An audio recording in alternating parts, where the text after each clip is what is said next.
Il règne au siècle des siècles. Est-ce que tu peux acclamer très fort pour Jésus? Oh, alléluia. Nous te bénissons, Seigneur. Salue deux personnes et dis-leur, la gloire de Dieu est sur ta vie ce matin. Alléluia. La gloire de Dieu est sur ta vie ce matin.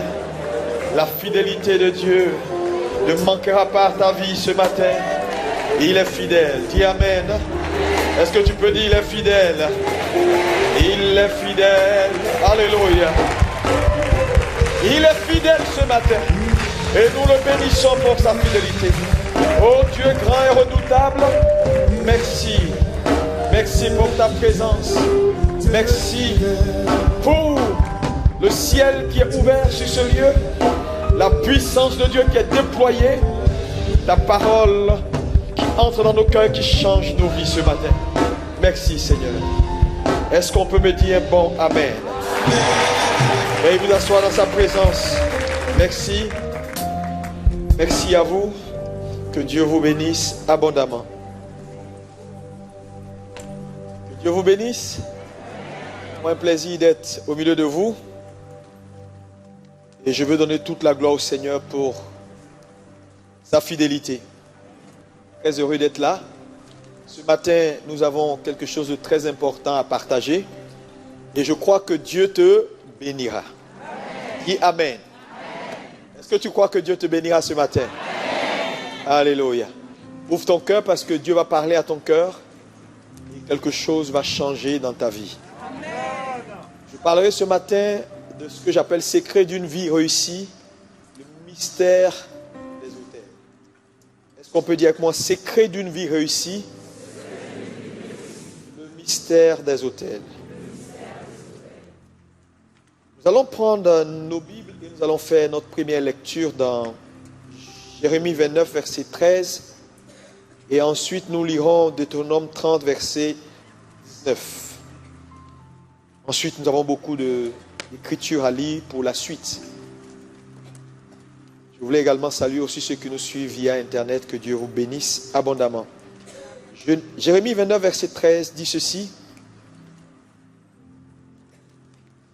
Vous me chercherez et vous me trouverez si vous me cherchez de tout votre cœur. Est-ce qu'on peut dire Amen à cette parole? Deutéronome 30, verset 19 dit, je prends aujourd'hui à témoin contre vous le ciel et la terre. J'ai mis devant toi la vie et la mort, la bénédiction et la malédiction. Choisis la vie afin de vivre toi et ta postérité. Réussir sa vie, je l'ai compris, n'est pas le fait d'appartenir à une religion, n'est pas le fait d'appartenir à une église.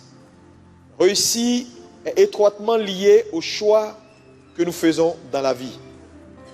Dites Amen.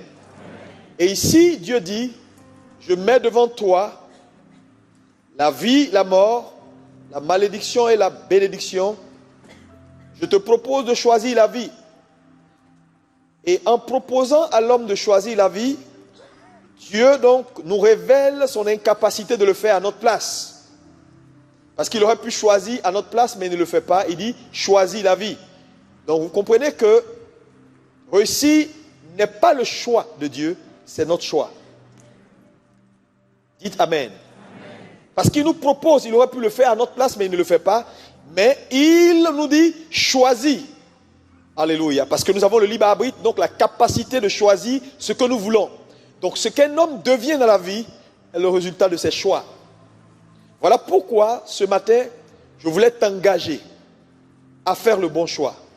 Parce que ce que nous allons dire maintenant, tout dépend de toi. Tu peux choisir de croire la parole, d'agir sur la parole, ou de raisonner et de ne pas suivre ce que la parole dit. Mais je te propose ce matin de faire le bon choix. Dites Amen. Alléluia. Donc, dans la vie, comme je le disais, tout n'est pas comment on commence, mais comment on finit. Et les hommes te jugeront toujours par rapport à ta fin et non pas à ton commencement. Voilà pourquoi nos choix sont déterminants. Et ce matin, ma prière, c'est que le Saint-Esprit te donne la grâce de faire les choix, douloureux soient-ils, qui t'aideront à achever ta course. Alléluia. Donc réussir est important et c'est le rêve de chacun d'entre nous. Tout le monde veut réussir. Mais j'ai compris également une chose, c'est que les hommes qui réussissent, les grands hommes savent certaines choses que le commun des chrétiens ou le commun des mortels ne savent pas en général. Parce que vous savez, réussir c'est aussi observer les autres qui ont fait le chemin avant nous. Et lorsque j'observe certains leaders, chrétiens comme pas chrétiens, parce que souvent les gens disent « Ah, celui-là n'est pas chrétien, celui-là est chrétien ». Vous savez, faites très attention parce que on peut toujours apprendre de quelqu'un, même quand il n'est pas chrétien. Parce que les principes sont universels. Dis avec moi, les principes sont universels. Si un chrétien sème un grain de maïs, ça va pousser. Si un païen sème un grain de maïs, ça va pousser. Pourquoi? Quand le principe est respecté, il marche. Qu'importe qui respecte le principe. Voilà pourquoi il ne faut pas être frileux de « Ah, ceux-là ne sont pas chrétiens, ah, celui-là est chrétien ». Quand quelqu'un a réussi quelque chose, il faut savoir lui emprunter son vase. Et donc ce matin, je parlerai, mais je vais citer des exemples de personnalités qui ne sont pas forcément des personnalités chrétiennes. Mais par observation, j'ai vu dans leur vie certaines choses que je mettrai à votre appréciation. Dites Amen. Donc ces personnes-là, quand on lit leur biographie, quand on regarde leur vie, on se rend compte qu'ils ont compris un certain nombre de choses. La première chose, c'est que les hommes qui réussissent en général ont compris que l'importance de l'invisible, c'est-à-dire la capacité de l'invisible d'influencer le visible, le spirituel qui domine le naturel. Ça, c'est quelque chose de très important. Pourquoi? Parce que vous savez, nous sommes dans un monde déchu. La Bible déclare « Malheur à la terre parce que le diable est descendu vers vous avec une ardente colère ». Après la chute de Satan, nous savons ce qui se passe. Le monde est dans une rébellion vis-à-vis de Dieu. Et un homme qui naît entre dans ce monde où il n'y a que des obstacles, où il n'y a que de l'adversité. Et donc, naturellement, les hommes dans leur subconscient savent que finir ou achever sa course, tu as besoin d'aide. Voilà pourquoi, naturellement, les Africains croient dans le surnaturel. Et les hommes en général, parce qu'ils savent que on ne peut pas se lever et réussir comme ça. Tu as besoin d'aide. Et tout le monde le sait. Voilà pourquoi tu ne verras personne qui dise « Je ne crois en rien ». Bon, il y a quelques-uns, même quand ils le disent, ce n'est pas toujours juste. Dites Amen. Et donc, le spirituel contrôle le naturel. Et les grands hommes ont cette prise de conscience de l'importance du spirituel sur le naturel. Et que le fait que les choses spirituelles contrôlent les choses physiques. Et vous allez voir que dans leur marche, ils ont toujours cette recherche-là de quelque chose pour les aider à achever leur course. Prenez n'importe quel homme qui a réussi. Étudiez sa vie, vous verrez que ce n'est pas par hasard qu'il réussit. Tu me diras, mais pasteur, je connais des gens qui ne font rien, qui réussissent. C'est ce que tu vois. Mais en réalité, il y a toujours quelque chose qu'ils font que tu ne sais pas. Et cette prise de conscience, il faut que l'Église arrive à cette prise de conscience-là que réussir va nécessiter que Dieu te tienne dans sa mémoire chaque instant de ton avancée. Quand Adam a péché, il a positionné l'homme. Quand Jésus est venu, il a fait la volonté de Dieu, il a positionné la race humaine. Il a fait le contraire de ce qu'Adam a fait. Donc vous voyez que la vie d'un homme sur terre est le reflet de sa position et de son accès aux choses spirituelles. Mais ce que je suis en train de vous dire, ça marche dans l'église comme ça marche dans le monde. Alléluia. Une deuxième chose que les personnes qui réussissent comprennent, c'est que les personnes qui réussissent comprennent ceci. Ils comprennent qu'en réalité, il n'y a pas de force chrétienne ou de pouvoir chrétien, il n'y a pas de pouvoir soi-disant guillemets, démoniaque. Je vais vous expliquer, il ne faut pas vous inquiéter. Parce qu'il y en a qui disent, ça c'est un pouvoir positif. Non, ça c'est un pouvoir négatif. En fait, ce matin tu comprendras qu'en réalité, il y a un seul pouvoir. Dis Amen. Amen. Lorsque vous prenez la Bible, vous allez voir ceci. Luc 4, verset 6, dit quoi? Dans Luc 4, verset 6, c'est une histoire que vous connaissez. Jésus est baptisé. Il est conduit dans le désert pour être tenté. À un moment donné, Satan l'envoie quelque part et Satan dit, regarde, tout ça, c'est les royaumes de la terre et leur gloire. Si tu te prosternes et tu m'adores, je fais quoi? Je te donnerai le pouvoir. Parce que cela m'a été donné. C'est le point important. Ça veut dire en réalité, le pouvoir que Satan a, quelqu'un lui a donné cela. Et qui lui a donné? C'est Adam dans le jardin. Parce que la personne à qui tu obéis, tu es soumis à cette personne. Donc en obéissant à Satan dans le jardin, Adam a livré le pouvoir que Dieu lui a donné à Satan. Donc en réalité, le pouvoir que Satan a n'est pas son pouvoir, c'est le pouvoir de Dieu. Donc il n'y a pas de pouvoir démoniaque, il n'y a pas de pouvoir de Dieu. Il y a un seul pouvoir.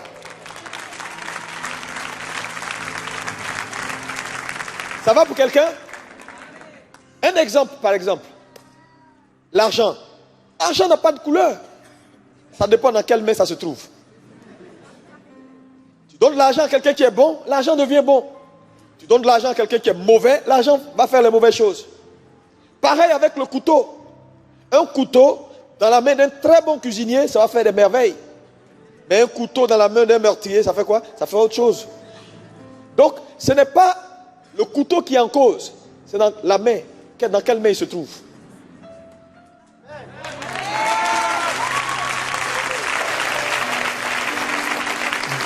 Je fais ce point pour vous amener à comprendre ce que je vais dire par la suite.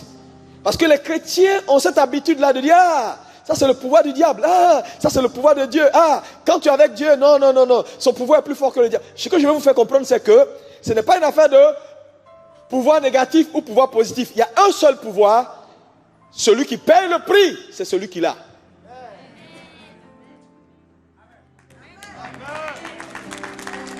C'est très important, Église, de comprendre cette vérité. Parce que souvent, nous les chrétiens, nous sommes frustrés dans le sens où on pense naturellement que parce qu'on a Jésus, parce qu'on a Dieu avec nous, alors, qu'importe le sorcier qui est devant nous, qu'importe le mystique qui est devant nous, on va le vaincre. Ce n'est pas vrai. Regarde-moi, je te dis aujourd'hui, ce n'est pas vrai. Si quelqu'un n'est pas converti, s'il paye le prix, il va à l'école, il étudie, il se consacre et qu'il a un PhD, il aura un bon travail et de l'argent, n'est-ce pas? Si quelqu'un est chrétien, il prie, il étudie, il se consacre, il a un PhD, il aura l'argent, n'est-ce pas? S'il ne le fait pas et qu'il a juste un BTS, est-ce qu'il aura plus d'argent que le païen parce qu'il est juste chrétien? Je vous pose la question. Donc on obtient l'argent en fonction du prix qu'on est prêt à payer pour étudier et avoir un certain niveau. Maintenant, si toi tu es chrétien, tu n'étudies pas, tu as le BTS. Quelqu'un n'est pas chrétien, il est dans le mysticisme, il étudie, il fait ce qu'il a à faire, il a le PhD. Il a 10 000 euros par mois, toi tu as 3 000 euros. En termes de capacité, il est plus fort que toi. C'est la même chose. C'est celui qui paye le prix qui a le pouvoir.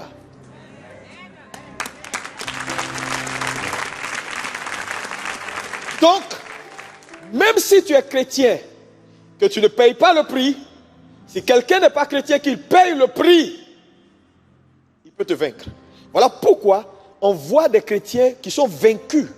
C'est pourquoi on peut avoir dans la Bible une histoire, par exemple, des gens qui viennent pour chasser un démon. Il dit, au nom de Jésus que Paul prêche, démon sort. Le démon dit, oui, Paul je connais, mais vous êtes qui? Et il les frappe. Ah donc, un démon peut frapper quelqu'un qui dit au nom de Jésus sort. Ça veut dire quoi? Il ne s'agit pas de dire au nom de Jésus. Quel est le pouvoir qui accompagne le au nom de Jésus que tu dis?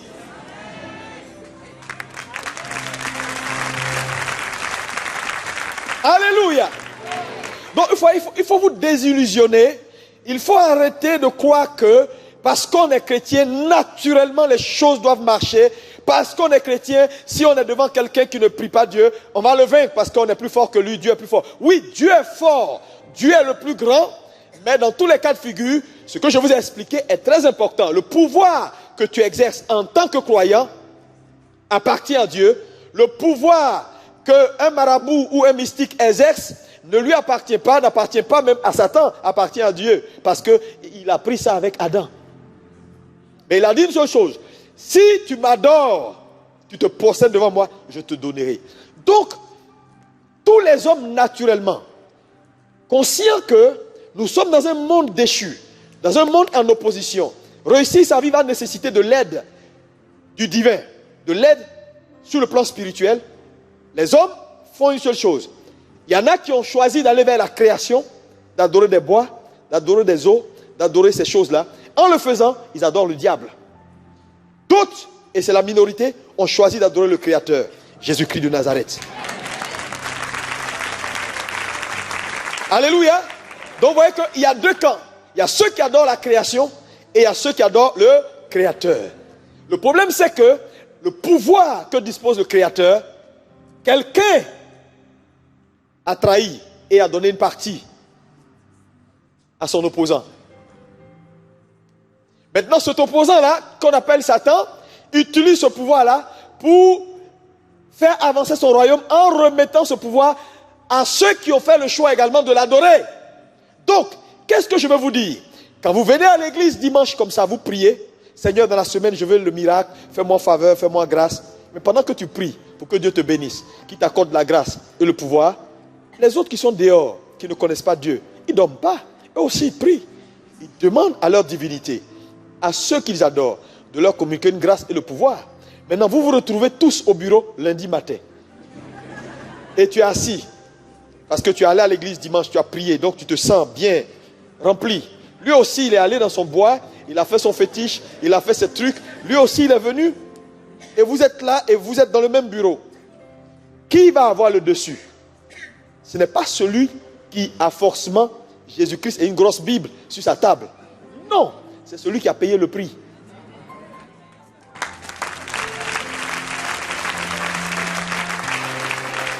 Parce que il est important que l'Église comprenne que c'est une affaire de rapport de force. Si la puissance qui sort de toi et qui va vers l'ennemi n'est pas supérieure à ce qu'il envoie contre toi, tu vas tomber. Même si tu as le titre de archevêque, évêque, je ne sais pas quoi, tu tomberas. Parce que c'est une affaire de rapport de force. Satan envoie contre toi une puissance. Toi également, tu envoies contre lui une puissance. Si la puissance que tu libères n'est pas supérieure à ce qu'il envoie contre toi, tu tombes. Et voilà pourquoi il y a beaucoup de revers dans l'église. Il y a beaucoup d'échecs. Les chrétiens ne comprennent pas. Ils viennent à l'église, ils payent leur dîme, ils font beaucoup de choses. Mais souvent, ils n'ont pas les résultats qu'ils attendent. Et ils se disent, mais Seigneur, je ne comprends pas. Mais parce qu'en réalité, nous sommes dans un monde où c'est une affaire de rapport de force. Alléluia. Les hommes savent dans leur subconscient. Vous savez, les Africains en général croient dans le surnaturel, croient dans le spirituel. Je ne sais pas si on me suit. Comprenez ceci, c'est important et c'est essentiel pour l'Église. D'avoir cette prise de conscience-là que il n'y a pas de pouvoir négatif, il y a un pouvoir. Et le pouvoir appartient à Dieu. Et celui qui paye le prix, c'est lui qui a le pouvoir. Et les grands hommes le savent. Regardez aujourd'hui, quand vous voulez travailler jusqu'à un certain niveau à la Banque mondiale, dans les institutions importantes au monde, on va vous dire non, vous ne pouvez pas monter jusqu'à un certain niveau si vous n'êtes pas dans une loge. Souvent, il y a des chrétiens même qu'on a arrêtés à un certain niveau parce qu'on a exigé à ce qu'ils changent et qu'ils viennent dans la loge parce que les patrons qui contrôlent la structure sont dans la loge. Attendez, vous allez dans une société pour aller chercher du travail. Et quand vous arrivez dans une société, cette société n'est pas juste une société. Au-delà de ce que vous voyez avec vos yeux physiques, il y a autre chose. Est-ce que quelqu'un peut me dire un bon amen? Nous sommes dans un monde où les choses ne sont pas simples. Il faut que l'Église apprenne à croire dans le surnaturel et à faire ce qu'il y a à faire pour que la puissance de Dieu augmente.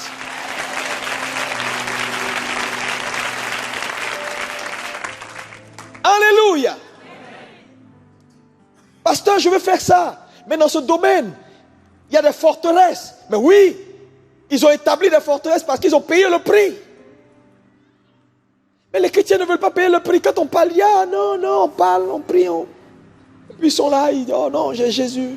Celui qui est en moi est plus fort que celui qui est dans le monde. Celui qui est en moi est plus fort que celui qui est dans le monde. Les gens, ils lisent ce verset-là, ils pensent, ils ne comprennent pas bien. Celui qui est en nous est plus fort que celui qui est dans le monde. Ce qui est une réalité. Dieu est plus fort que Satan. C'est lui qui a créé Satan.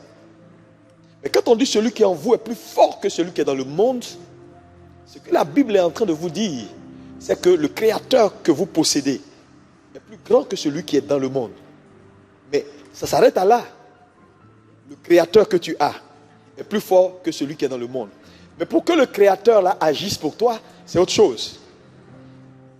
Éphésiens nous dit ceci: à celui qui peut faire infiniment, au-delà de ce que nous pouvons penser ou demander, par la puissance qui agit en nous. On dit Dieu peut faire pour toi, au-delà de ce que tu peux penser ou demander, par la puissance qui agit en toi. Mais on ne dit pas Dieu peut faire pour toi par sa puissance, mais par la puissance qui agit en toi. Mais comment la puissance de Dieu descend pour agir en toi?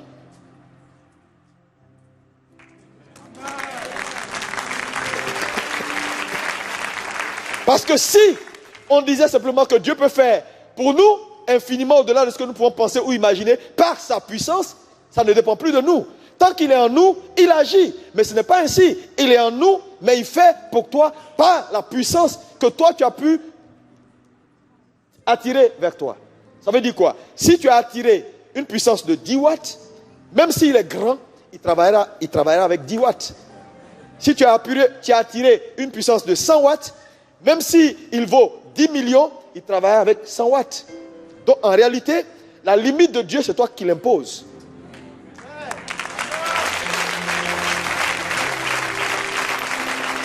Voilà pourquoi il faut que l'Église grandisse.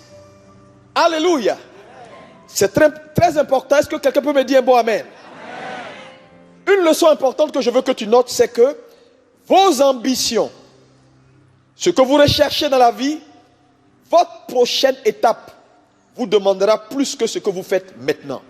Ça veut dire quoi? Tout ce qu'un homme veut devenir impose sur sa vie une demande. Tu veux devenir grand? Il y a un prix à payer. Tu veux atteindre ça, l'étape suivante qui est plus grande, il y a un prix à payer.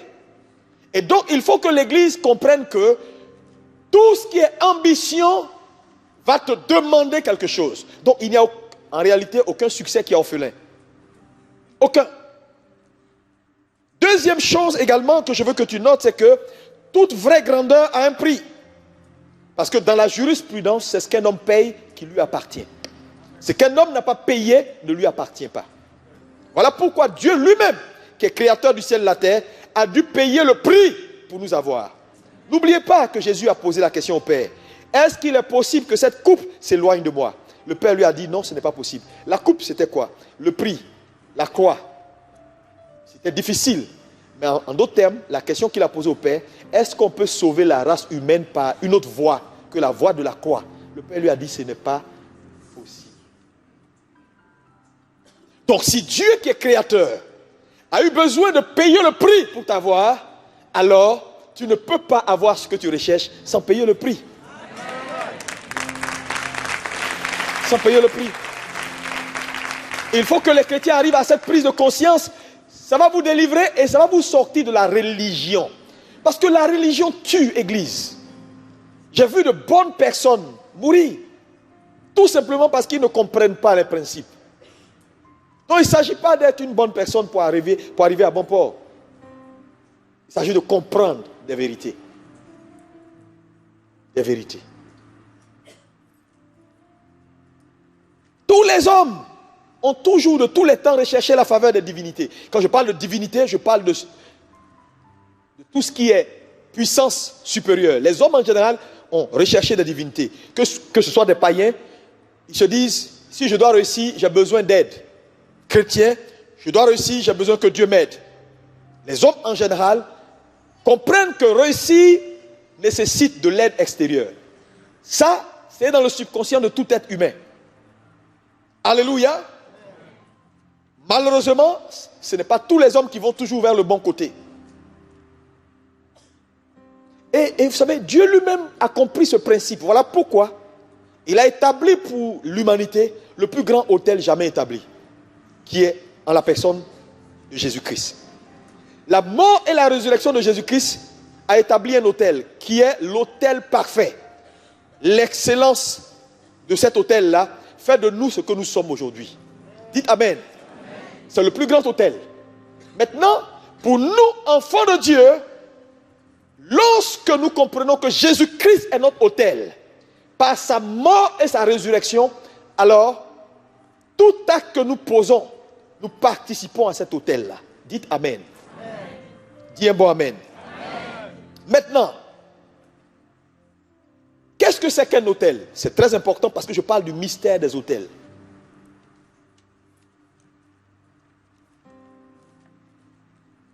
Dans le mot latin, le mot autel veut dire altus.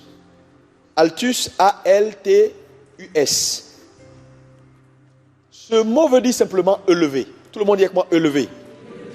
Dis plus fort. Élevé. Donc pourquoi un autel est élevé? Parce que c'est un lieu où Dieu descend et un lieu où l'homme monte. Donc c'est un lieu de rencontre. Le lieu où Dieu descend et l'homme monte. C'est pourquoi on appelle les autels les lieux élevés. Vous allez voir que dans le subconscient de tous les hommes, ils savent cela. Regardez cette salle. Ici c'est l'autel. Mais pourquoi il est plus élevé que là-bas? Parce que dans le subconscient des gens, ils savent que l'autel est un lieu élevé. Un lieu où l'homme monte, où Dieu descend. Donc c'est un lieu de rencontre. Alléluia. Et quand vous lisez la Bible, vous allez voir que dans toute la Bible, on parle d'autel. Pourquoi? Je me suis posé la question, pourquoi toute la Bible parle d'autel, autel, autel, autel? De Genèse, je vais vous donner des versets, vous allez voir. Genèse 12, verset 7 à 8. Qu'est-ce qu'il dit? On voit ici qu'Abraham bâtit un autel. L'Éternel apparut à Abraham et dit, je te donnerai ce pays à ta postérité. Et Abraham bâtit un autel à l'Éternel. Vous allez voir que dans toute la Bible, on n'a pas le temps, je vais vous donner ces versets-là, vous les lisez parce que c'est des versets importants pour votre compréhension de ce que nous sommes en train de dire. Genèse 8, verset 20. Vous notez, Genèse 8, verset 20. Noé bâtit un autel à l'Éternel. Genèse 12, verset 7, on vient de le lire. Abraham bâtit un autel à l'Éternel. Genèse 26, verset 25. Isaac bâtit un autel à l'Éternel. Genèse 35, verset 1. Jacob bâtit un autel à l'Éternel. Romains 11, verset 3, on parle des autels renversés. Apocalypse 11, verset 1, on parle également d'autels.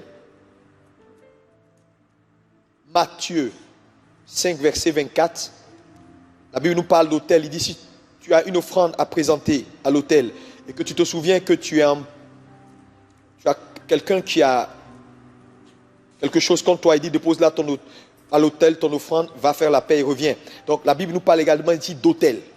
Donc vous voyez que Genèse jusqu'à Apocalypse, en passant par le Nouveau Testament, nous avons des autels partout. Mais la question, pourquoi les gens bâtissent autant d'autels? Vous allez voir qu'à chaque fois que quelqu'un bâtit un autel, on dit, quand Dieu lui est apparu, il bâtit un autel. Il bâtit un autel. Pourquoi? Parce que l'autel est un lieu élevé. Un lieu où l'homme monte et Dieu descend. En d'autres termes, un homme ne peut pas monter s'il n'a pas d'autel. Amen. Et c'est important de comprendre ces choses-là. Ça va vous aider à réussir. Qu'est-ce que c'est qu'un autel? Je dis un lieu élevé. Deuxième élément important ici que vous pouvez noter concernant l'autel, c'est que l'autel est un support physique. Est un support physique, un symbole d'une alliance personnelle avec Dieu. Genèse 22, verset 9. Un support physique, un symbole d'une alliance avec Dieu. Dans l'Ancien Testament, lorsque les gens bâtissent ces autels, ils prennent des pierres. Mais aujourd'hui, dans le Nouveau Testament, on n'a pas besoin de prendre de pierres. Jésus-Christ est notre autel, n'est-ce pas? Est-ce que quelqu'un peut me dire Amen? Maintenant, comment personnellement je peux bâtir un autel? L'œuvre de Jésus-Christ à la croix est mon autel. Tout acte que je pose qui participe à rehausser l'œuvre salvatrice de Jésus-Christ devient mon autel personnel. Par exemple, l'Église a besoin de cars ou de navettes pour faire le transport ou gagner des âmes. Je me rends compte que c'est un besoin. Est-ce que ça participe, ce besoin-là, à rehausser l'œuvre salvatrice de Jésus? Oui. Pasteur, je paye les cars. C'est un engagement personnel, c'est une alliance avec Dieu. Les cars que j'achète deviennent un symbole physique d'un autel personnel que je pose.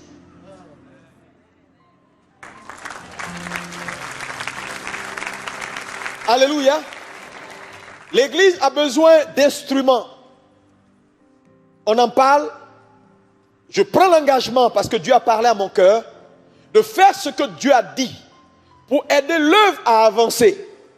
En le faisant, l'acte que je pose participe à donner valeur au sacrifice de Jésus. En achetant les instruments, ces instruments physiques deviennent pour moi un symbole de mon autel. À chaque fois que les gens chantent et que quelqu'un est béni, Dieu se souvient de moi.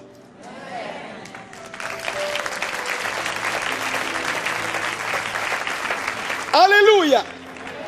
Une œuvre quelque part en Afrique ou quelque part a besoin de financement pour gagner des âmes. Je m'engage et je soutiens cette mission qui fait un travail sérieux ou une construction de temple. Je soutiens cela en investissant mes finances dans cette œuvre qui est une œuvre qui participe à faire avancer l'œuvre de Dieu.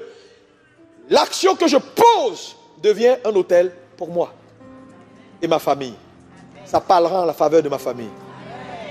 Donc ça devient un lieu élevé. Et donc l'acte que je pose devient pour Dieu et pour moi, c'est-à-dire active la mémoire de Dieu vis-à-vis de moi. Et donc, quelle que soit la position que je peux avoir, si Satan lance une réclamation sur ma vie, Dieu peut utiliser cet acte-là comme point d'appui pour dire non, tu ne peux pas le réclamer, il a payé le prix à un moment donné où j'avais besoin de ça.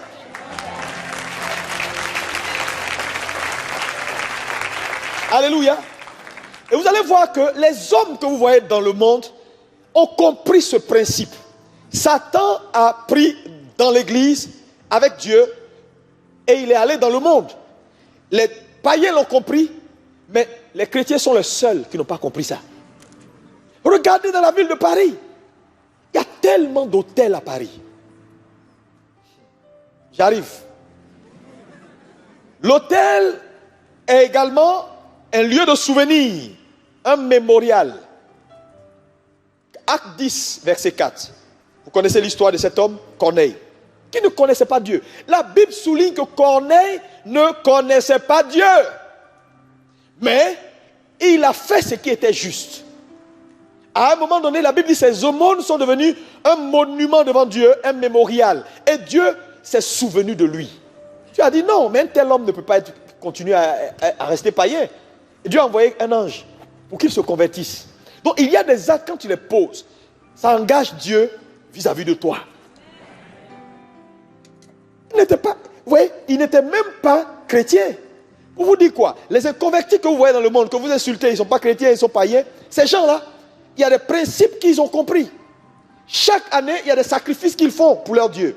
Quand vous allez dans les loges maçonniques, les trucs comme Maïkari, Rose Coiffant, Maçon, ces gens-là, ils ne jouent pas avec leurs engagements vis-à-vis de leur secte. Ils sont rigoureux. Ils payent le prix. Les chrétiens ne payent pas le prix, ils bavardent. Ils gesticulent. Et ils sont faibles. Malheureusement, ils sont faibles. Regardez l'église. Regardez l'impact que l'église a sur sa société. Mais cet impact est tellement minimisé. Il ne s'agit pas de dire des beaux slogans. Église, Jésus va revenir, il faut sortir des slogans pour passer à l'acte.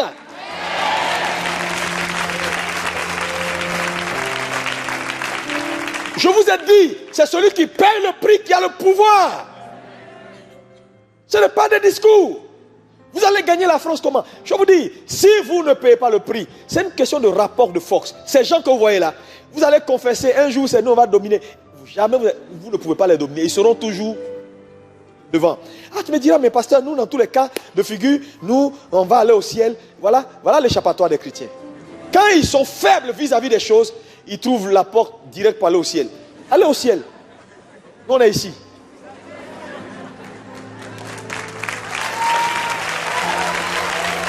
Alléluia. Parce que oui, ils te diront non, mais pasteur, ça sert à quoi de gagner le monde? Mais oui, je vous dis, ça sert à rien de gagner le monde. Mais pour le moment, on est là. Et si on est là, il faut qu'on influence. Dites amen. Dites amen. Alléluia. Jésus revient. Comment ces gens-là connaîtront-ils Dieu? Ils ne lisent pas la Bible. Ils ne connaissent pas la Bible. La seule chose qu'ils regardent, c'est ta vie, c'est ton témoignage. Si la manifestation de la puissance de Dieu dans ta vie n'est pas évidente, pour eux, le Dieu que tu sers ne vaut rien du tout. Alléluia. Qu'est-ce que tu vas dire? Écoutez-moi, église. Qu'est-ce que vous allez dire à un franc-maçon qui a un certain niveau? Il a tout. Tu lui dis Jésus t'aime. Il ne comprend même pas ce que tu dis. Il a tout ce qu'il lui faut. Tu vas lui dire quoi? Et puis il n'est pas malade. Ce n'est pas tout le monde qui est malade. Il n'a pas de problème, il va bien, il est bien éduqué. Sauf qu'il n'est pas dans vos affaires de Jésus. Comment tu vas le convertir? Comment? Avec quoi? Avec quel argument? S'il ne voit pas dans ta vie quelque chose qui dépasse ce qu'il a. Voilà pourquoi il faut que l'église se lève. Il faut que l'église se lève. Il faut.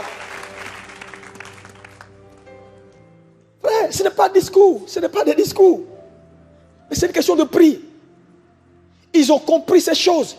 La Bible dit Corneille a payé le prix. À un moment donné, Dieu s'est levé du trône pour dire, ce monsieur ne peut pas continuer à être inconverti. On ne l'a pas évangélisé. Le principe est têtu. Vous savez, il y a des territoires que vous n'allez pas posséder, tant que vous ne payez pas le prix.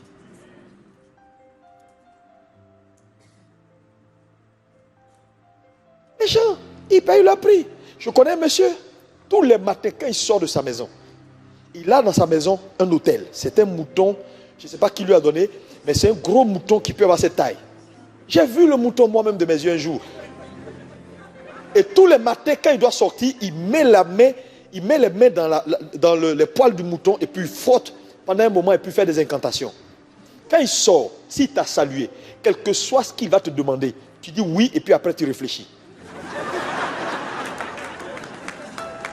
Tu diras, au nom de Jésus, au nom de Jésus, il ne peut pas. Mon ami, ce n'est pas il ne peut pas. C'est un problème de rapport de force. Quand il va te saluer là, la puissance qui va sortir de lui là, si c'est supérieur à ce que toi tu envoies contre lui, tu vas dire oui. Même si tu as prié dimanche. Donc il ne s'agit pas d'être faible. Il ne s'agit pas de vous asseoir. Et puis d'être là, un pied dedans, un pied dehors. Mon ami, les gens vont te vaincre. Les païens là, ils ne vont pas à l'église. Ils ont fait un choix d'être païens et d'être dans les sciences occultes. Et vous les voyez dans les églises? Non. Mais toi, tu es dans l'église, tu es dans le monde. Tu fais un peu avec Jésus, tu fais un peu avec le diable. Tu es chrétien, tu triches. Ils vont te vaincre. Tu sais, ce n'est pas... Ils vont te vaincre. Ils vont te vaincre. Ils vont te vaincre. Jésus a dit une chose. Il dit, Satan est venu. Il n'a rien trouvé en moi, quelque chose qui lui appartenait. Mon ami, si tu as quelque chose qui appartient au diable, il va te vaincre. Il y a un prix. Il y a un prix. l'église est faible. Parce que tous, ils ont toujours des compromissions à gauche, à droite, au centre. Les gens ne veulent plus suivre Dieu, ils ne veulent plus payer le prix. On dit non, voilà, c'est trop compliqué. C'est vrai, on est ici, on va gérer. On va prendre le raccourci. On fait tellement de compromis, il n'y a plus de puissance dans l'église. On parle, c'est devenu la religion. On maintient les gens, on regarde, on fait ça. Mais je vais vous dire la vérité, c'est ce que je suis en train de te dire. Si tu veux, observe, tu vas voir. Ce sera juste des discours. Mais la puissance derrière va manquer. Parce que ces gens-là ont payé le prix. Un hôtel, c'est quoi?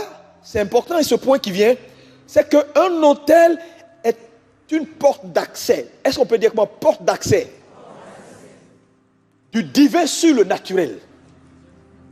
Ça veut dire quoi? L'hôtel est une porte d'accès du divin sur le naturel. Ça veut dire quoi? Un homme qui n'a pas d'hôtel n'a pas de porte d'accès. C'est trop grave. Pourquoi dans tout lieu de culte on bâtit des hôtels? Pourquoi? Tu t'es posé la question un jour? Que ce soit chrétien, musulman, partout. Dites-moi un lieu où les gens font un truc, adressent des choses à une divinité. Il y a toujours un hôtel. Pourquoi? Parce que dans le subconscient des hommes, l'hôtel est toujours la porte d'accès du spirituel sur le naturel. Là où il y a l'hôtel, c'est là où l'esprit qu'ils invoquent passe, où la divinité passe pour avoir accès, pour rencontrer. C'est un lieu de rencontre. Ça, tous les hommes savent ça. Voilà pourquoi dans une église, on élève un hôtel. Ici, par exemple, à ICC, c'est votre hôtel. Quand Dieu veut bénir cette église, c'est ici d'abord ça descend, et puis ça repart dans la foule. Ça descend ici, ça repart là. Voilà comment ça se passe sur le plan spirituel. C'est pourquoi vous allez voir qu'il y a des lieux de culte où l'hôtel est sacré et les gens n'aiment pas quand tout le monde va à l'hôtel, parce que l'hôtel est un lieu important, c'est un lieu élevé où Dieu descend et puis ensuite le peuple reçoit. Donc si l'hôtel est une porte d'accès du divin, du spirituel sur le naturel, alors un homme qui n'a pas d'hôtel est en danger. Il est en danger. Parce que regardez tous ces hommes que vous voyez qui ont réussi, qui sont dans le monde mystique et tout ça, qui sont très forts jusqu'à un certain niveau, ils ont leur hôtel. Et je vais vous dire, c'est leur hôtel qui parle en leur faveur. C'est leur hôtel qui leur confère une certaine capacité pour continuer leur marche. Parce que dans la vie, vous allez arriver à un point de votre vie où la vie va vous réclamer. Vous êtes issus de familles, des gens qui ont fait des choses avant vous. Ton père, peut-être, il y a 50 ans, ton arrière-grand-mère a fait, ou ton grand-père a fait une alliance. Et en faisant cette alliance, il a dû prendre la boisson quelque part dans un village au fin fond de l'Afrique. Tu n'étais même pas encore né. Et il a dit, oh, esprit, tous mes enfants, quel que soit là où ils seront dans le monde, suis-les. Mais en le disant, les années sont passées, tu es né, tu n'es même pas né en Afrique, tu es né en France. Mais le cordon, il est toujours là, tu es de la famille. Et quelques années plus tard, tu ne sais même pas. L'esprit là, pour la parole et l'alliance qu'avaient fait tes pères, va te réclamer. Même si tu es né de nouveau. Parce que les gens citent ce verset là. Comment on appelle ça? Quand on est en Christ, on est une nouvelle création. Les choses anciennes sont passées, toutes sont des nouvelles. Oui, nous sommes une nouvelle création. Mais en réalité, la création c'est où? C'est notre esprit qui est créé, qui est né de nouveau. Le Zoé, il descend dans notre esprit. C'est tout. Dieu ne change pas notre âme. Il ne change pas notre corps.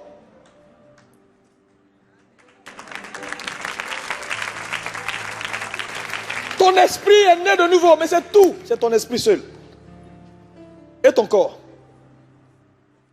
Et ton corps. Le souvenir est dans l'âme. Quand tu vas te faire couper, on met une poudre noire dans ton sang là. C'est dans ton âme qu'on envoie ça. L'âme de la chair dans le sang. En réalité, en mettant dans ton sang, il veut toucher ton âme. C'est ton âme. Donc il y a beaucoup de choses qui sont positionnées dans l'âme. Voilà pourquoi il est important, quand on vient à Jésus, c'est vrai, nous sommes une nouvelle création dans le sens où notre esprit est régénéré. Il n'y a pas de débat là-dessus. Nous sommes nés de Dieu, ce qui est la vérité. Mais nous avons besoin de travailler à notre salut.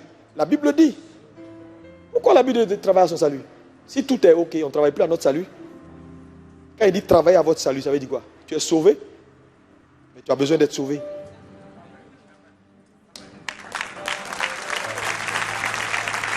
Il y a un travail à faire.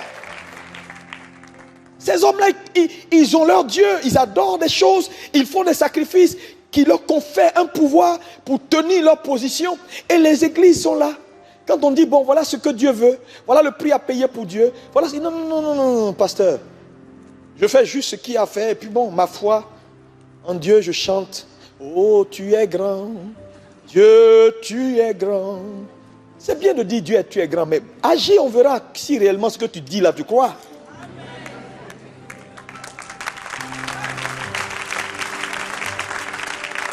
L'autel est une porte d'accès.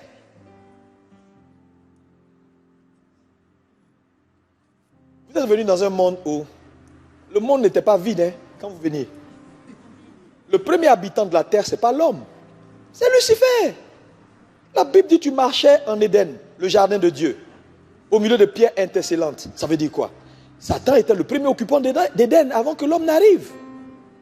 Dis bien amen. Quand vous louez une maison quelque part, vous n'êtes pas le premier à avoir habité cette maison. Vous achetez un terrain, vous n'êtes pas le premier à avoir eu possession du terrain. Si quelqu'un est passé là avant vous et qu'il adorait un Dieu que vous n'adorez pas, il y a une porte qui est ouverte là. S'il part, vous venez dans la maison, vous louez la maison. Il y a combien de gens ici, on vous donne des appartements, des HLM, on dit, ah, j'ai eu un nouvel appartement à Neuilly-sur-Marne. Et puis ils s'en vont, ils rentrent. Mais la personne qui était là, si c'était un adorateur de Satan, il y a une porte qui est ouverte dans cette maison. Tu entres dans la maison, depuis que tu as accès à la maison, ta vie ne marche plus. Tes affaires sont bloquées, les choses ne vont pas. Parce qu'il y a une porte. Et l'autel est une porte d'accès. Ça veut dire quoi? L'esprit que cette personne adorait là vient tous les jours pour réclamer quelque chose. Et il trouve quelqu'un d'autre dans la maison. C'est des portes qu'il faut fermer et ouvrir d'autres portes.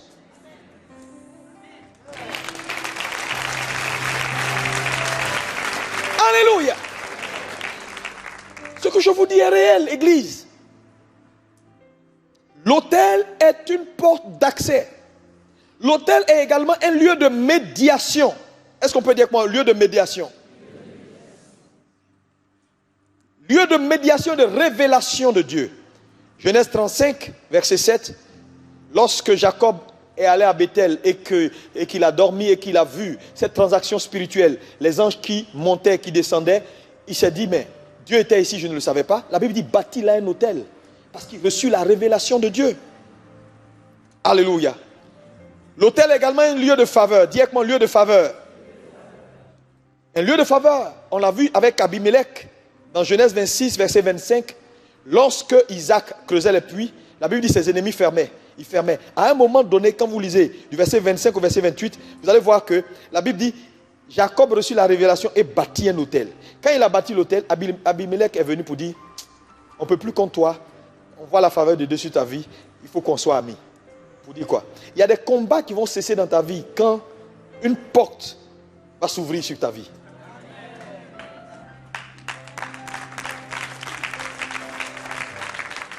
L'autel est également un lieu de reconnaissance. Dans le sens où, vous pouvez le voir dans Genèse 8, verset 20, lieu de reconnaissance. La Bible dit Noé bâtit un autel en reconnaissance à l'Éternel après le déluge. Mais pourquoi tous ces hommes ont bâti des autels? Abraham a bâti 4 fois des autels dans sa marche avec Dieu. Parce qu'à chaque étape de ta vie, tu as besoin que Dieu te garde dans son souvenir. On a dit que l'autel est un lieu de souvenir. Un lieu qui, l'autel active la mémoire de Dieu en ta faveur. Mais tu ne sais pas, c'est que dans ta marche vers ta destinée, imaginez ta destinée est grande comme ça. Tu t'en vas. À chaque étape, Dieu doit se souvenir de toi. Dieu doit te faire faveur. Dieu doit te renouveler. À chaque étape, Dieu doit te renouveler, te faire faveur. Parce que nous sommes dans un monde où, frères et sœurs, c'est la vérité. Les réclamations sont réelles. Regardez, dans la Bible dit un jour, Jésus dit à Pierre, Pierre, Satan t'a réclamé pour te cribler comme du froment, mais j'ai prié pour toi. Mais en le disant, il veut dire quoi? Mais Satan t'a réclamé parce que les réclamations existent. Frère, il y a tellement de choses qui vous réclament chaque jour. Il y a tellement de choses qui veulent que ta vie s'arrête, que tu ne vieillisses pas, que tu n'arrives pas à bon port. Parce que nous sommes dans ce monde et ce monde est fait de ça. Mais il dit, j'ai prié pour toi. En d'autres termes, Jésus dit à Pierre, j'ai payé le prix à ta place. J'ai payé le prix. Sinon, je vous dis, si Jésus n'avait pas payé le prix, Pierre serait parti. Parce que lorsque Satan établit une demande sur la vie d'un homme, il faut que Dieu trouve des justificatifs pour ne pas qu'il parte. Imagine-toi, s'il y a une transaction au ciel maintenant, et que Satan dit non, non, ce frère-là, il faut qu'il parte dans 2 mois. Il faut qu'il quitte la terre. Qu'est-ce que Dieu a comme argumentation pour dire à Satan, non, il ne peut pas partir? Rien. Rien dans l'église. Tu n'as jamais rien fait. Oh, l'œuvre de Dieu, qu'est-ce que tu fais pour faire avancer l'œuvre de Dieu? Rien du tout. Tu ne fais que parler, parler, parler, parler. Frère, il y a des gens qui ne peuvent pas, Satan ne peut pas les avoir. Non pas parce qu'ils sont géants, mais parce qu'ils ont fait des choses qui parlent en leur faveur. La Bible dit quoi? Alléluia. La Bible dit, jette ton pain à la surface des eaux. Avec le temps, tu le retrouveras. Car tu ne sais pas le jour du malheur. Donc en réalité, quand on jette le pain, c'est pour le jour du malheur. Je vous dis, c'est pour le jour du malheur. J'ai donné cet exemple de ce pasteur, ce responsable diacre dans son église. C'est une histoire réelle, hein, au Nigeria. Il était malade depuis un jour. On va à l'hôpital. Le monsieur, les gens ont tout fait, il est décédé. Le médecin sort. Il y avait l'équipe pastorale, tout le monde était là, dans le couloir. Et il vient, il dit, ouais, le pasteur, on dit, c'est lui. On dit, bon, voilà. On a tout fait, votre collaborateur, il n'a pas pu vivre, il est décédé et tout. Le pasteur dit, quoi? Non. Et il dit à ses collaborateurs, attendez-moi. Et puis il se met dans le couloir et puis il commence à parler. Seigneur, je ne suis pas d'accord. Il ne peut pas mourir. Ce monsieur, c'est lui qui a fait ça à l'église. Regarde la chair là. Regarde ça. Tu as vu? S'il n'est pas là, comment je vais faire? Et tu m'as demandé de faire un travail pour toi. Je comptais sur lui pour faire le travail parce que c'est lui qui a un cœur pour toi. Seigneur, il ne peut pas mourir. Non, non, non, non, non. S'il meurt, s'il part, j'arrête ce que tu veux que je fasse. Le pasteur commence à prier. À un moment donné, c'est le frère qui raconte l'histoire. Au ciel, Dieu vient et Dieu lui dit, viens. Et le frère suit le Seigneur.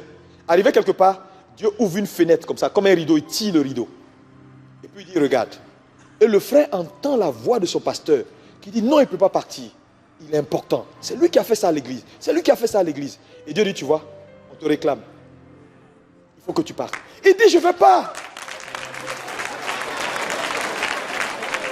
Ici est bon, je ne veux pas. Et à un moment donné, il crie, croyant que le pasteur va entendre. Pasteur, tais-toi là-bas. Tais-toi là-bas. Dieu dit, il faut que tu partes. Et Dieu le récupère, Dieu le balance dans son corps. Et à l'hôpital, il se réveille sur le lit. Et le médecin court, on appelle les gens. Et puis, quand il sort, il dit, ouais, le pasteur, pourquoi tu m'as fait ça? Pourquoi tu m'as fait ça?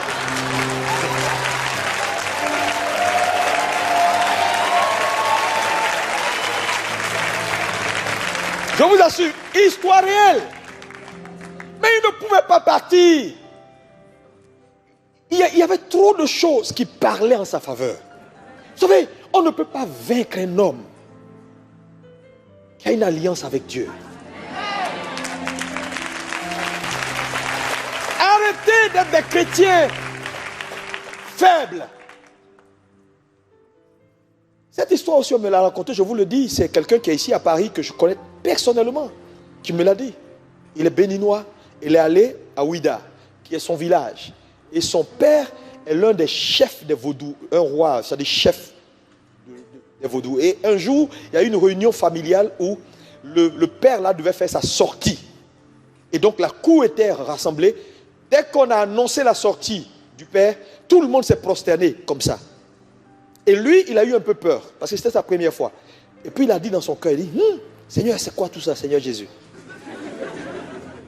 Et tout à coup, le père qui sort, s'arrête pendant un moment, il fixe au fond, et puis il descend. Il marche, et il arrive au niveau du frère là, et puis il le tape, il lui dit, ne dis plus jamais ce que tu as dit ici. Et puis il retourne à son trône. Pourtant, le monsieur a parlé dans son cœur. Et il me dit que ce monsieur-là, quand il sort comme ça, de sa retraite là, pour parler avec lui, il te faut garder au moins 5 mètres de distance. Sinon, tu peux mourir. tellement il dégage une force et une puissance. Les gens qui viennent le voir se tiennent à 5 mètres et lui disent bonjour. Et tu ne peux pas. Si tu avances, tu peux tomber. Si tu n'es pas fort. Imaginez un tel homme sort de sa retraite. Petit chrétien que tu es. Au nom de Jésus. Au nom de Jésus. Au nom de Jésus. Mon ami, il va te vaincre.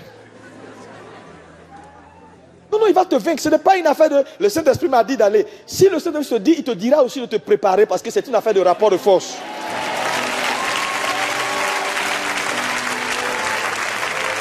Trop de gens, voilà, surexcités. Je sens dans mon esprit que je dois aller en Afrique et puis délivrer tous ceux qui sont dans tel village. Mon ami, tu peux faire ça toi?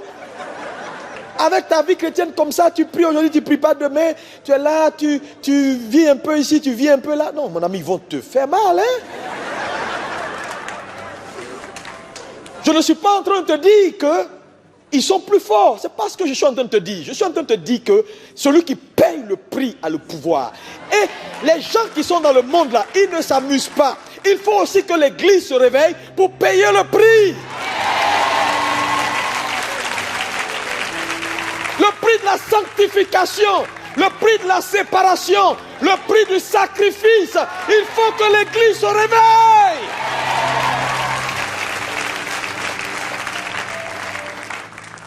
Pourquoi quand les gens veulent aller souvent faire des campagnes d'évangélisation dans des villages ou dans des coins un peu difficiles, ils disent bon, j'ai besoin de me retirer. Pourquoi? Parce qu'ils savent que le retrait là, c'est pour essayer de faire un peu de remplissage. Sinon, s'il va, c'est pas bon, hein? On a vu dans des églises des moments de délivrance. Le pasteur vient. Démon sort. Le démon fait comment? Il sort pas. À un moment donné, il est 6. J'envoie le feu. Le démon dit hé, arrête. Toi, tu me chasses. Hier, tu étais où? On fait les mêmes choses et puis tu me chasses. Je vais te dire. Et le pasteur dit bon, ok. Les frères, il mélange tout. Les frères, envoyez. Il perturbe le culte. Envoyez-le derrière parce qu'il ne veut pas qu'on dise.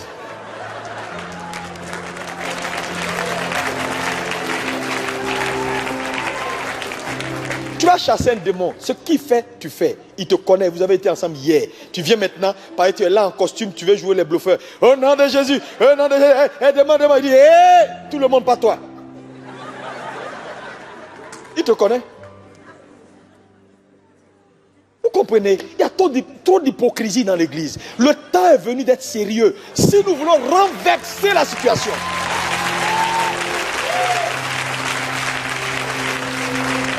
Alléluia. Alléluia. Il est important de comprendre ce que je suis en train de vous dire ce matin. Le porter l'aura. Vous savez, on n'a pas l'aura pour avoir l'aura. Un pasteur a dit un jour, la première fois qu'il a rencontré Nelson Mandela, ce qui l'a impressionné, quand il a salué Nelson Mandela, il décrit cela comme si, il dit, la main du monsieur est comme le béton armé. C'est-à-dire, il n'y a plus de chair. Et il dit, quand il a salué l'homme, il a compris pourquoi l'homme a la popularité qu'il a. Cet homme a fait 27 ans de détention. Et les 27 ans, il cassait des pierres. Les hommes sont venus le voir pour lui dire, on va te donner pouvoir politique, on va te donner, tu vas être ministre, abandonne tes convictions. Il a dit, je n'abandonnerai jamais mes convictions. Je préfère payer le prix. Il a payé le prix. Quand il est sorti, il a été président. Les gens sont allés le voir pour lui dire, reste président à vie. Il dit non, je n'ai pas lutté pour être président à vie. J'ai été avec Oliver Tambo. Il est mort. Aujourd'hui, j'ai fait 1 an, c'est suffisant. Son fils, Thabo Mbeki, va prendre ma place. Les gens ont demandé pardon, il a refusé. Quand il a laissé le pouvoir, il est devenu plus populaire qu'avant. Quand il est mort, vous avez vu l'unanimité que le monde entier a fait autour de ce qu'il est, de son aura en tant qu'homme. Mais on ne devient pas Nelson Mandela comme ça. On se dit, comment cet homme est autant populaire, autant connu? Plus connu que même des présidents, je ne sais pas qui. Mais parce qu'il a payé le prix. Là où le prix est payé, la gloire suit. Église, ce n'est pas une affaire de il est chrétien, il n'est pas chrétien. C'est pas ce qui compte. Vous savez pourquoi Jésus est l'homme le plus puissant au monde? Parce que le prix qu'il a payé, personne ne pourra plus jamais payer le prix. C'est son prix. qui lui donne le poids qu'il a. Jésus n'est pas Jésus parce qu'il s'appelle Jésus. Jésus n'a pas le nom le plus élevé parce qu'il est juste fils de Dieu. Non! Il a payé un prix. Un prix que la Bible dit tout le monde a refusé de payer dans le ciel. N'oubliez pas que quand vous lisez Apocalypse, il est écrit. C'est Jean qui raconte l'histoire. Il dit, lorsque le Père assis sur le trône a demandé qui est digne d'ouvrir le livre et d'en rompre les sceaux, il dit personne ne fut trouvé digne. Il dit, moi Jean, je pleurais beaucoup de ce que personne ne fut trouvé digne d'ouvrir le livre et d'en rompre les sceaux. Mais le lion de la tribu de Juda, le rejeton de David, a vaincu.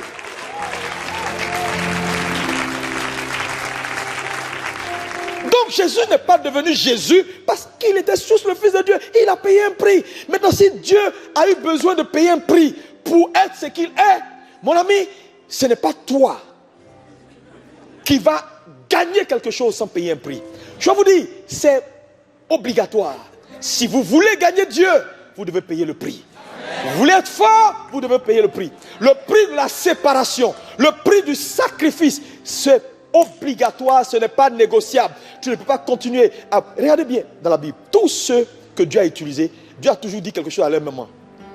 Ce type-là, je vais l'utiliser. Qu'aucune goutte d'alcool ne rentre dans sa bouche. Il a fait avec Jean, il a fait avec Samson. Tous ceux que Dieu a utilisés, Dieu disait toujours, il doit être différent des autres. Il doit être différent des autres. Tu ne peux pas passer ta vie à te saouler tous les matins, à être là, à gauche, à droite, à être toutes les femmes dans les petits couloirs. Tu es là, ta vie est mélangée, tu es entré ici, tu sors ici, tu es un gars bizarre et tu espères que Dieu sera avec toi et que tu as dit au nom de Jésus et puis il y a des miracles qui se passent. Ce n'est pas comme ça. Il y a deux choses. Soit tu compromets, tu vas chercher à prendre un pouvoir ailleurs. Satan a dit, si tu te prosternes, je vais te donner. Lui, il est très facile à donner. Hein. Il va te donner ça tout de suite. Il dit, abaisse-toi seulement, je te donne. Et il y en a qui se sont abaissés.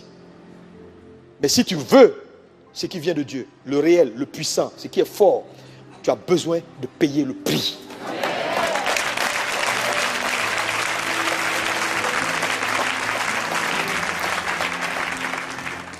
Abraham a payé le prix.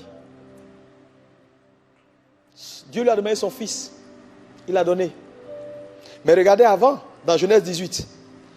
Un jour, 3 personnes sont passées chez lui à la maison. Qu'est-ce qui s'est passé? Abraham s'est empressé de leur donner à manger. Dès qu'il leur a donné à manger, qu'est-ce qu'ils ont dit? L'année prochaine, à cette même heure, ta femme va enfanter. Quand le prix est payé, Dieu agit. Il y a tellement d'exemples que je peux te donner. Quand tu prends Daniel 9, verset 20 à 22, il y a un exemple qui est frappant ici.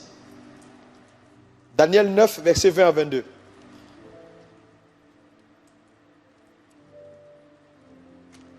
Le ministère des anges en faveur des saints. Ici, qu'est-ce qu'il dit?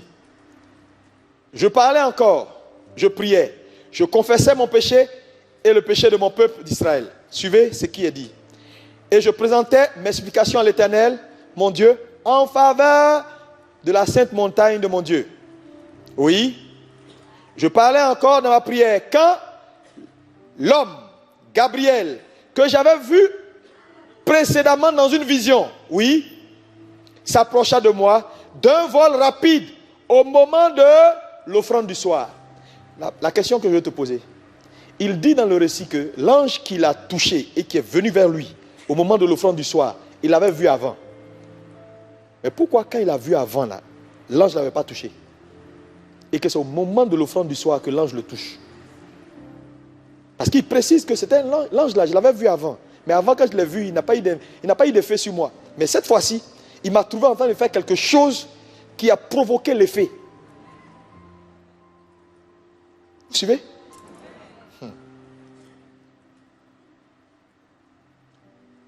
Une autre chose que je vais vous montrer qui est très important. Joël 1, verset 13. Il faut prendre ta Bible. C'est très important ce que je suis en train de te dire. C'est pour t'aider. Joël 1, 13. Qu'est-ce qu'il a dit? Sacrificateurs, saignez-vous et pleurez. Il parle aux pasteurs et tous ceux qui servent à l'autel. Saignez-vous et pleurez. Lamentez-vous, serviteurs de l'autel. Il dit quoi? Venez passer la nuit vêtu de sac. Continue. Serviteur de mon Dieu. Car, conséquence, l'offrande et libation ont disparu de la maison de votre Dieu. Il dit quoi ici? Quand il n'y a plus de sacrifice, ce sont des larmes à la place.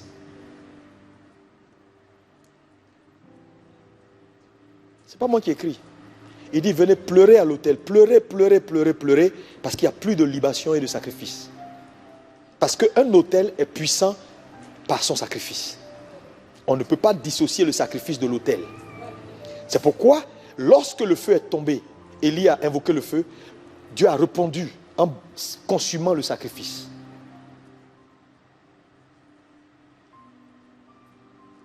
Il dit là où les sacrifices commencent à manquer, ce sont les larmes qui prennent la place.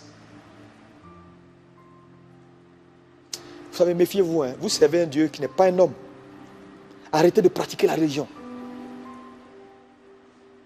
Arrêtez. Un autre verset qui va te choquer peut-être un peu. Juge 6, verset 18. Juge 6, verset 18. Qu'est-ce qu'il dit? Tu vas me dire, peut-être tu n'as jamais vu ces versets dans la Bible. Il dit quoi? Ne t'éloigne point d'ici, jusqu'à ce que je revienne auprès de toi, que j'apporte mon offrande. Tu sais qui parle là? Hein? Gédéon parle à qui?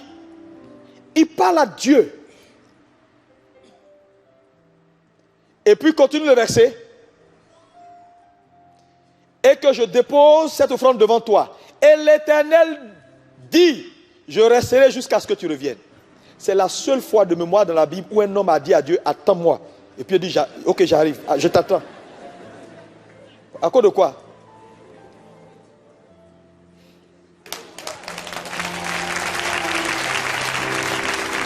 C'est pas moi, hein? C'est la Bible, c'est pas moi. C'est la Bible. Qu'est-ce que je vous dis? Dieu accorde de l'importance à ton sacrifice. Il est prêt à attendre. Il dit, le gars dit, j'ai oublié. Dieu dit, non, ne t'inquiète pas, j'ai du temps. Je suis là. Va et puis viens, je suis là. C'est la seule fois de mémoire qu'un homme maintient Dieu dans une position parce qu'il veut faire un sacrifice. Jusqu'à où Dieu tient au sacrifice des hommes. Pourquoi? Parce que le sacrifice d'un homme révèle en réalité ce qu'il a dans le cœur. Parce que regardez, quand vous travaillez, c'est votre vie que vous investissez, n'est-ce pas?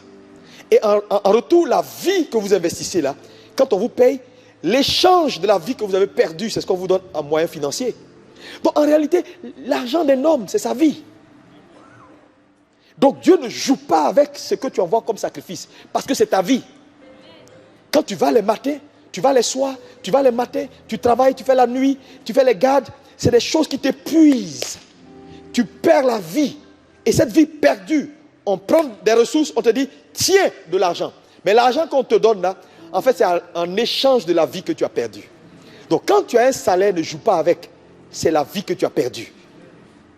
Tu joues avec ton salaire. Tu joues avec ta vie.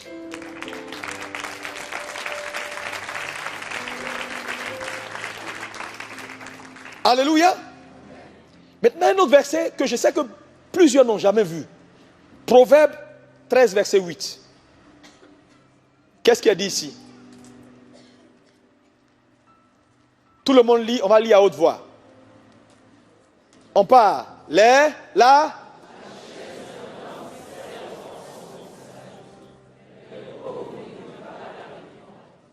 Ok. La richesse d'un homme sert de quoi? De rançon pour sa vie. Une rançon, c'est quoi? C'est un prix qu'on paye en échange de quelque chose. On t'a pris ton enfant, les gens t'appellent pour te dire, écoute, on a ton enfant, si tu veux qu'on libère l'enfant, tu déposes un sac de 10 000 € quelque part, on récupère le sac, on te donne l'enfant. La rançon, c'est en échange d'eux. Il dit, la richesse d'un homme sert de rançon pour sa vie. En d'autres termes, un homme qui n'a pas de richesse, n'a pas de rançon. Tu es en danger. Parce que la vie est faite de réclamations. Quand Dieu vous dit prospérer là, il sait pourquoi. Tu n'as pas de choix. Tu dois prospérer.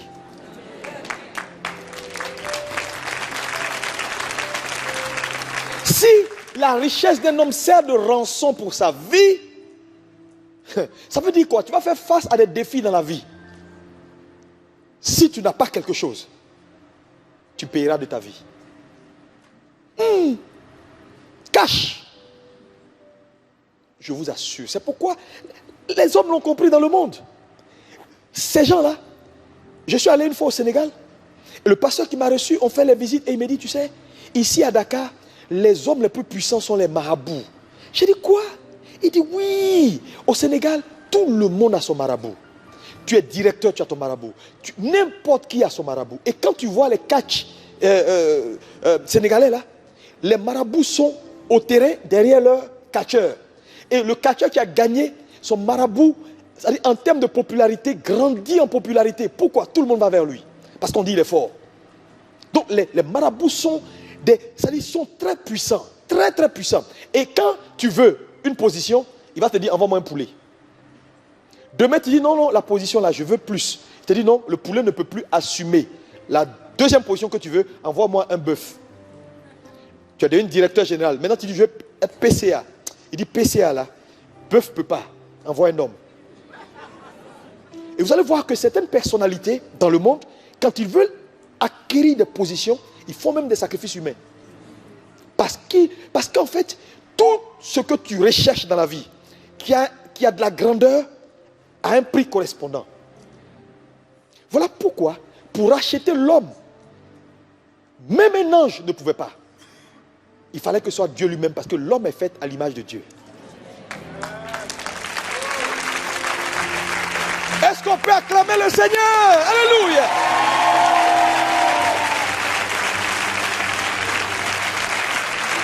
Le problème avec plusieurs chrétiens, c'est que quoi? Ils veulent cette position. Le prix, c'est tant. Ils payent ce qui n'est pas le prix. Mais tout prix que tu payes qui ne correspond pas à la position que tu recherches, c'est du gaspillage. C'est pourquoi moi je préfère quelqu'un qui a réellement prié Dieu. Et Dieu lui parle pour lui dire, ce que tu veux faire là, voilà ce que je veux. Mais ne t'empresse pas pour faire des choses comme tu veux, pour faire plaisir. Tu vas gaspiller pour rien du tout. Et tu n'auras pas la position.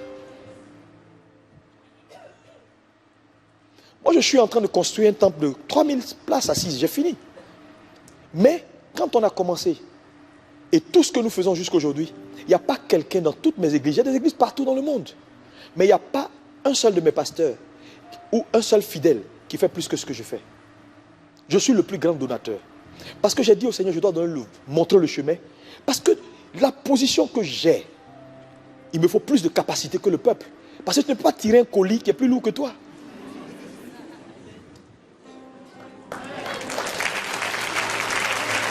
Alléluia. Si Satan va au ciel maintenant et dit non, je veux la vie du pasteur, ça me fait rire parce que Dieu va lui montrer A plus B, va lui démontrer pourquoi moi là, je ne peux pas partir maintenant. Et il y a tellement de choses qui parlent en ma faveur. Église, il faut que Dieu trouve des raisons de vous défendre. Il faut qu'il trouve. Il faut qu'il trouve. On termine avec ceci. Prenez Ésaïe 38, versets 1 à 8. On va lire ensemble, je vais vous montrer quelque chose.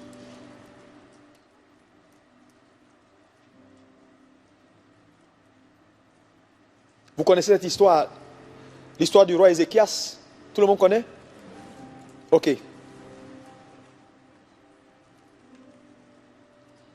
Ésaïe 38, je vais paraphraser. Ce roi, un jour, Dieu parle à un prophète pour aller lui dire, va dire au roi de ranger sa maison parce qu'il va mourir. N'est-ce pas? Dès que le prophète parle, il prend sa route, il s'en va. Ézéchias se tourne vers le mur et dit, Seigneur, ce que tu dis là n'est pas bien. Je ne peux pas mourir. On dit, en ce temps-là, Ézéchias fut malade à la mort. Le prophète Ésaïe, fils d'Amoth, vint auprès de lui et lui dit, vous connaissez l'histoire, ainsi parle l'Éternel, donne des ordres à ta maison car tu vas mourir et tu ne vivras plus. C'est un prophète qui parle de la part de l'Éternel et il ne ment pas. Ézéchias tourna son visage contre le mur et fit cette prière à l'Éternel. Regardez sa prière. Ô Éternel, souviens-toi, l'autel est un lieu de souvenir. Souviens-toi que j'ai marché devant ta face avec fidélité et intégrité de cœur. Et que j'ai fait ce qui est bien à tes yeux. Et Ézéchias s'est rendu d'Abonat là. Maintenant, ce qu'il dit dans sa prière là, c'est un résumé. Quand tu vas maintenant lire les actes d'Ézéchias, qu'est-ce qu'il a fait? Ézéchias est l'un des rois qui a restauré l'autel de l'Éternel. Ses successeurs avaient renversé l'autel. Les gens envoyaient des animaux bizarres dans le temple. Quand il est venu, il a tout restauré. Il a fait des choses qui ont marqué Dieu. En fait, c'est ce qui rappelle à Dieu. Pour dire, Seigneur, quand tout était mélangé dans ta maison, c'est moi. Et quand il a fini de prier, Dieu n'a même pas discuté, parce que c'est la vérité. Dieu a dit au prophète, retourne vite et dis le contraire de ce que tu as dit.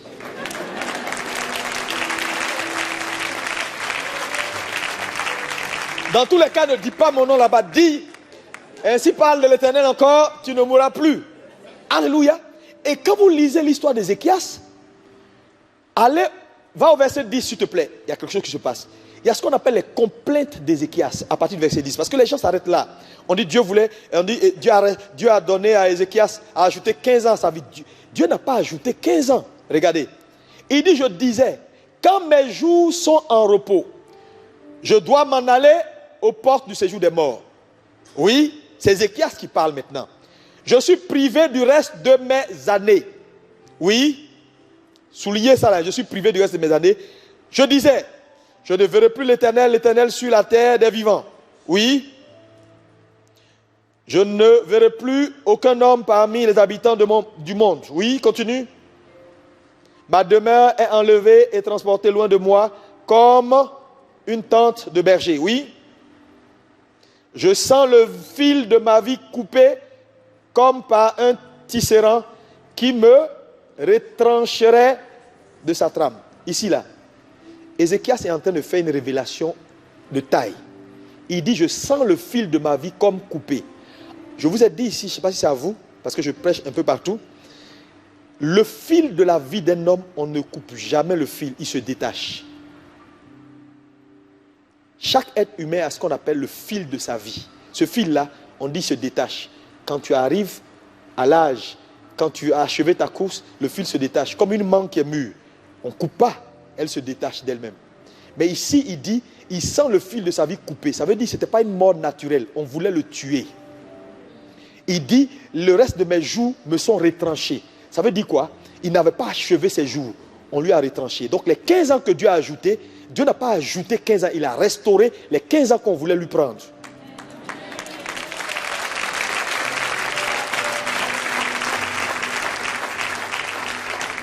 Mais vous voyez, c'est son autel qui a parlé en sa faveur.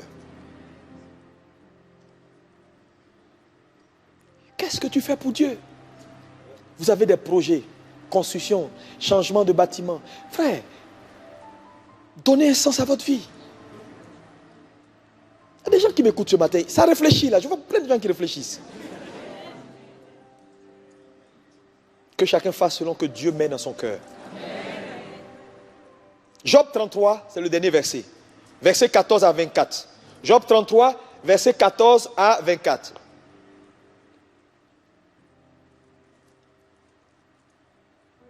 Dieu parle cependant, tantôt d'une manière, tantôt d'une autre. Et l'on ne prend, n'y prend point garde. Ça, c'est un avertissement. Oui, continue. Il parle par des songes, par des visions nocturnes, quand les hommes sont livrés à un profond sommeil. Oui, quand ils sont endormis sur leur couche, alors il leur donne des avertissements et met le sceau à ses instructions, afin de détourner l'homme du mal et de le préserver de l'orgueil, afin de garantir son âme de la force et sa vie des coups du glaive. Par la douleur aussi, l'homme est repris sur sa couche. Suivez ici. Quand une lutte continue vient agiter ses os, alors il prend en dégoût le pain, même les aliments les plus exquis. Sa chair se consume et disparaît. Ses os qu'on ne voyait pas sont mis à nu. Ici, il décrit la situation d'un homme qui est malade. Continue. Son âme s'approche de la fosse et sa vie des messagers de la mort.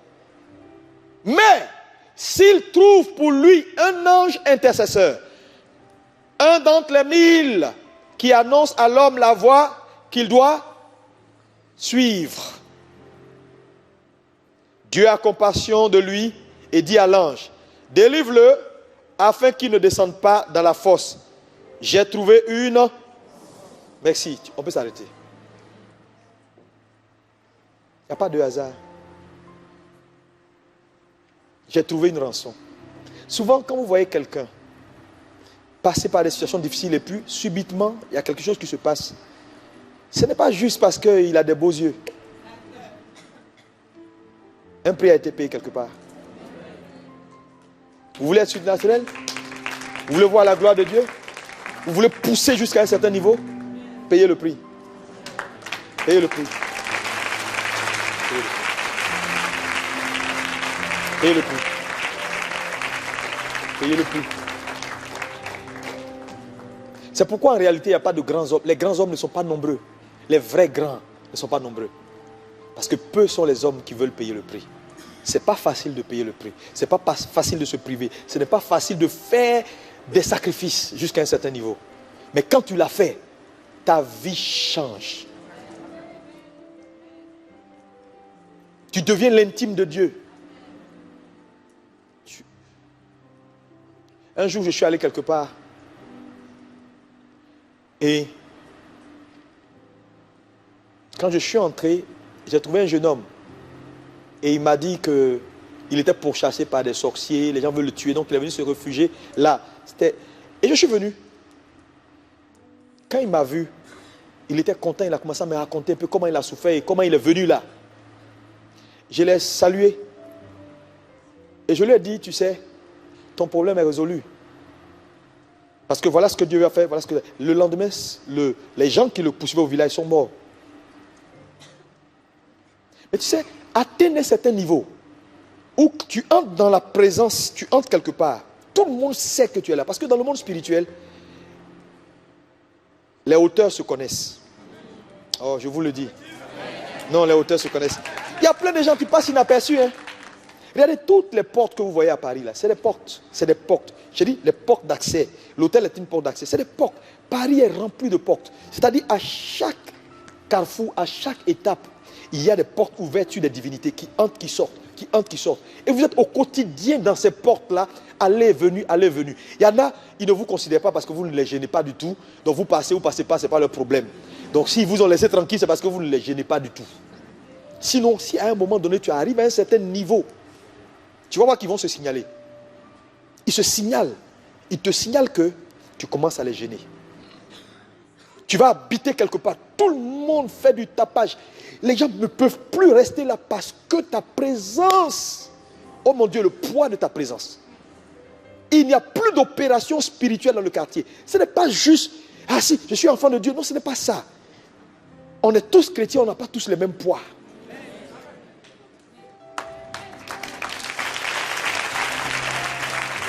Je vous le dis.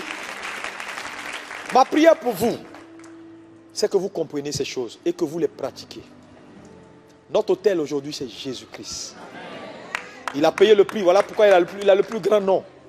Maintenant, si nous, on veut avoir la hauteur et la grandeur, on dira, mais Jésus a payé le prix. Oui, il a payé le prix. Mais moi, en tant qu'individu, j'ai besoin d'agir pour que le prix qu'il a payé trouve sa valeur. Parce que ce que Jésus a fait est légal. C'est sur papier. Ce que moi je fais, je matérialise ce qui est légal en acte.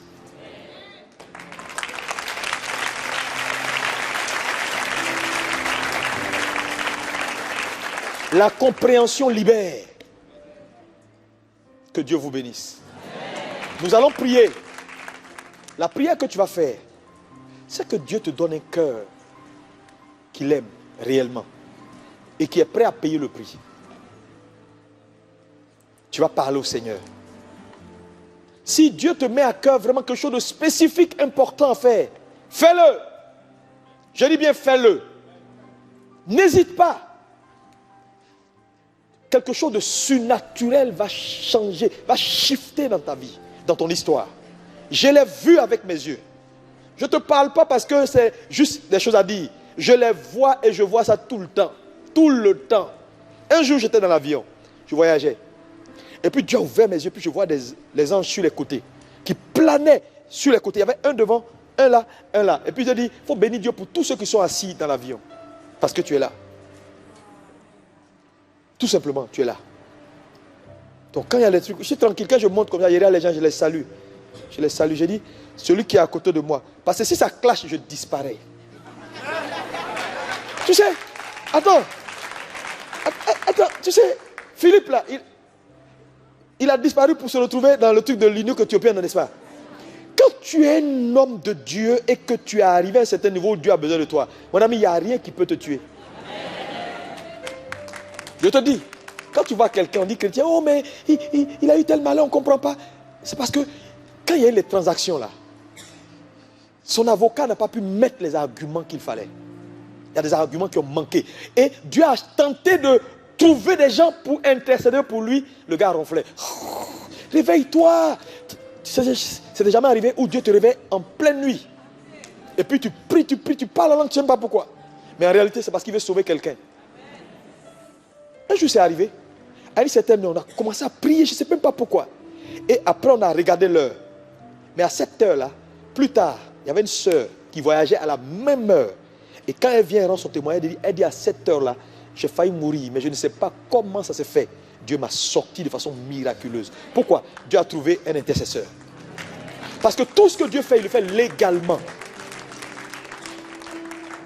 Je veux que tu pries. Que Dieu se souvienne de toi. S'il y a des choses à faire, fais. Fais. Amen. On va se lever. Parle à Jésus. Vous avez des projets, il y a des choses importantes. Agis, tu verras la gloire de Dieu. Lève les mains, commence à parler à Jésus. Présente ta vie au Seigneur.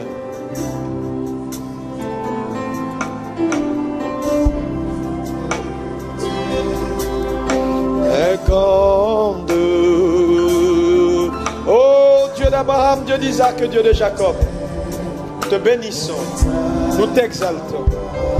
Tu es Dieu dans le ciel et sur la terre. Reçois nos louanges ce matin. Oh, alléluia. De ta fidélité.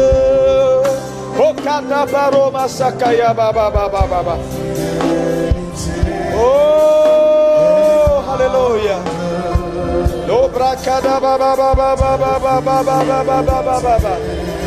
L'hypocata paroma sakaya bareska la bashaya. Nul n'est comme toi, oh my God. Okorobo shakada bale de gedebo shakaya baba. Sa fidélité. Bokanda basakaya baba. Élève la main vers le ciel et parle à Jésus. Oh Dieu d'Abraham, Dieu d'Isaac, Dieu de Jacob.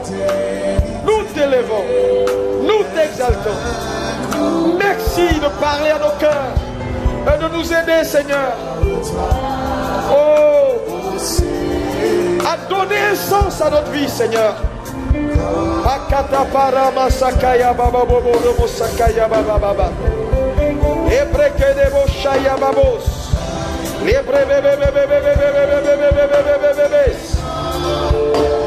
y a des personnes dans cette salle. Tu as besoin d'agir. Tu as besoin, oui, de donner un sens à ta vie. Tu as besoin de faire des choses pour Dieu. D'aider cette œuvre à aller de l'avant. Ah! Pakata paroma sakaya baba baba. Oh Dieu d'Abraham, Dieu d'Isaac, Dieu de Jacob, nous te bénissons, nous t'exaltons. Oh Rabba Sekere Lobo Shakaya Baba Baba. Jesus. Oh hallelujah.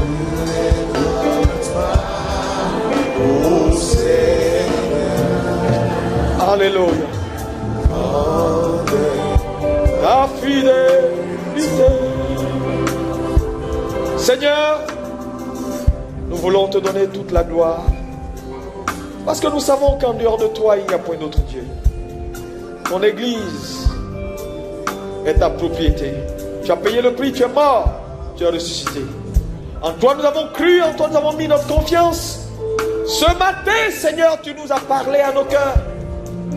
Aide-nous à payer le prix de la séparation, de la sanctification, du sacrifice, afin que, Seigneur, notre vie soit différente. Tu le feras, Seigneur. Merci, Saint-Esprit, de parler au cœur. Tout ce que cette église a à faire pour booster cette œuvre, Seigneur, que le peuple fasse sa part. Merci, Saint-Esprit. Alléluia. Reçois nos louanges. Est-ce que quelqu'un peut me dire un bon amen? Est-ce qu'on peut acclamer le Seigneur Jésus-Christ de Nazareth? Alléluia. Merci, Seigneur. Alléluia. Que Dieu vous bénisse. Dis à ton voisin, tu es sur la voie. Je vois la gloire de Dieu dans ta vie. Acclamez pour Jésus, s'il vous plaît. Alléluia. Que Dieu vous bénisse, asseyez-vous. Ce que je voulais vous dire pour terminer, c'est de vous encourager. Tout ce que le pasteur vous dira, le pasteur Yvan vous dira, faites-le. Faites. Vous allez arriver à bon port. Dites Amen. Tout à l'heure, après le premier culte, j'ai prié pour certains individus et personnalités. Si vraiment Dieu te met, j'ai dit, si c'est spécifique, quelque chose d'important, tu peux monter juste après me voir. Je vais prendre le temps de juste, c'est des prières simples et rapides. Je vais prier pour toi et je vais te ramener vers le pasteur Jacques. Et pour le reste, Dieu fera. Amen. Donc tous ceux qui sentent quelque chose de vraiment spécifique, j'ai dit bien spécifique, selon la direction de Dieu, je vais prier pour toi et je t'enverrai vers le pasteur Jacques. Je vous aime, que Dieu vous bénisse. À bientôt. Sa fidélité grandeur, ta fidélité est incomparable.